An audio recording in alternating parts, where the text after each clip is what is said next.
What's Gucci Goo, everybody? It's AJ here again, and today I want to talk about methods in Python. Now, methods, if you're not used to them before, methods are a way to build parts of your program.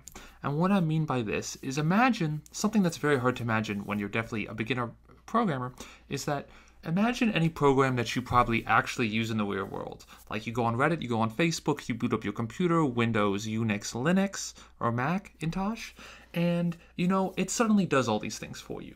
Now, something that's really kind of hard to fathom at this point is that thousands of people worked on those huge programs. That's why they're so good. Thousands of people work together to create something awesome. Life is a team game, and that is what is great about programming. And that's why, those big companies work so hard on those big programs to provide you that experience. Well, one way that they were able to break that code up and break the little things the code does to combine to become a greater part is they did put different things in things called methods. And what methods allow programmers to do is to reuse those methods when they need to use them. So what you can do is, let's say you want to write a square function, something that squares a number, but you're going to do a equation where multiple squares are needed, such as calculate the right angle of a triangle or do the hypotenuse formula, a squared plus b squared. So you can call that function multiple times, just like addition is a function. What do you need for addition?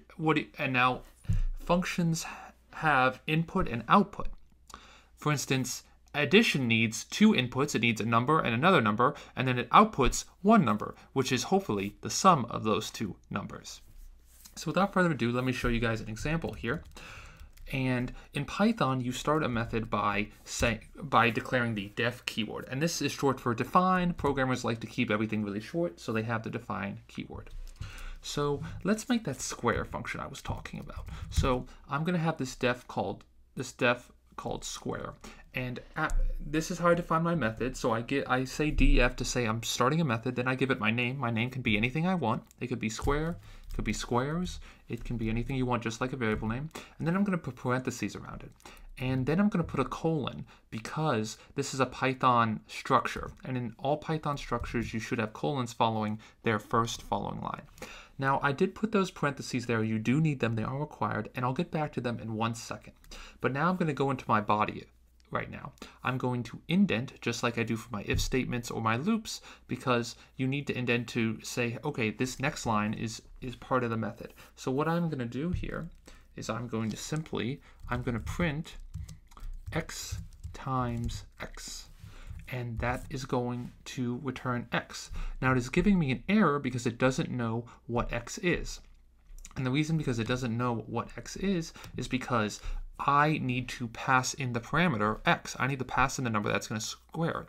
I need to give this method parameters, or as I was talking before, I need to give it input so it can do something with it, because I need input to be able to know information from the outside, because my function just acts as if, it's the only thing in the world, but it needs information on the outside to act upon it and then do something with that result, either return it to you or cause another, or maybe call another function, which could be pretty interesting. So what I'm going to do here is in these parentheses, I'm going to define the parameter or parameters. As we'll learn, you can do multiple parameters in the near future. So now I'm going to run my program, and I'm going to show you that there's a blank output. I'm running it. I know you guys can't see me press the play button, but I'm running it. You can trust me, as just like you trust your rabbi. But why? The reason because square is not working is because I am not calling the method. I need to call the method to say, hey, I'm calling it. So right here where def is, I'm only defining the method. I'm not actually using it. So it's kind of like, hey, I have this square method. I have this tool, but this tool is just sitting in my handbag, and I'm not actually using it. I need to actually take out this tool. I need to tell my computer I'm actually going to take it out. So what I'm going to do here is I'm going to call it just like I'd use a variable. So I'm going to do square of 12. What's the square of 12? Let's find out. Now I'm going to run my program, and I get 144. So hey, I was able to square the program. I was able to, my square function worked. It returned the square of 144, or square of 12. So I was able to make a method like that, which is pretty darn jolly. So something else I can do is I can make multiple parameters. So let's say I want a y too. And now I can make this the Pythagorean theorem, and I'll just call it Pythag, and I'll make it x plus y times y, and then I'll do Pythag. And let's see now. Now I use the comma to say, hey, I'm going to give this method a second parameter, so now it can take on 2. And I can use the commas. As long as the commas are separating the variables, I can give my methods unlimited parameters, because you may need a method with 20 parameters. Usually that's not a good programming experience. To have something, usually like 8 would be the maximum. Maybe you want to think about your design more if you're thinking about 20 parameters, but hey, it is possible, and maybe you do need it. Maybe I'm just wrong and you shouldn't listen to me.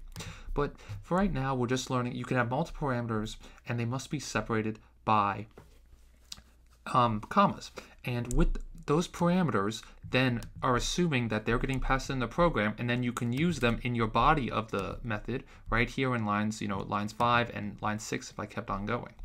So now I'm going to print out x squared plus y squared, and when I add this together, so also I almost made an error there. Well, let me show you an error. So if I run this, it says Python missing one required positional argument. So it's missing a required positional argument. So I need to give it a positional argument. So I'm going to give it 12 and 13. And what's it going to do? It's going to print out 313. So that was pretty cool. I was able to use 2 parameters and put them all in.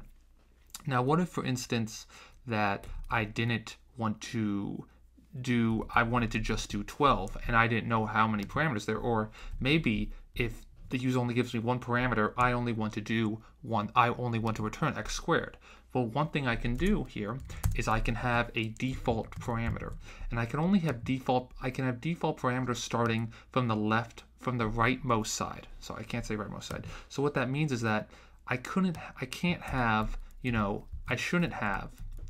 x equal to 1 and y, and just y here, because what I'm doing here with these optional parameters is I'm saying, hey, if the user doesn't give me a parameter, if the user doesn't give me y, I'm going to set it by default to 1. So then my calculation will go on. So really, I'd want it to be 0 here. So my y times y is 0, and then I just get x times x. So if I run this again, which I just did, I get 144, because the default parameter kicked in, set y to 0, and then continued on. It wasn't an error because it could still find y. Now, I just want to note, if I do put in a second parameter, the second parameter overrides the default, because the default only kicks in when nothing's there.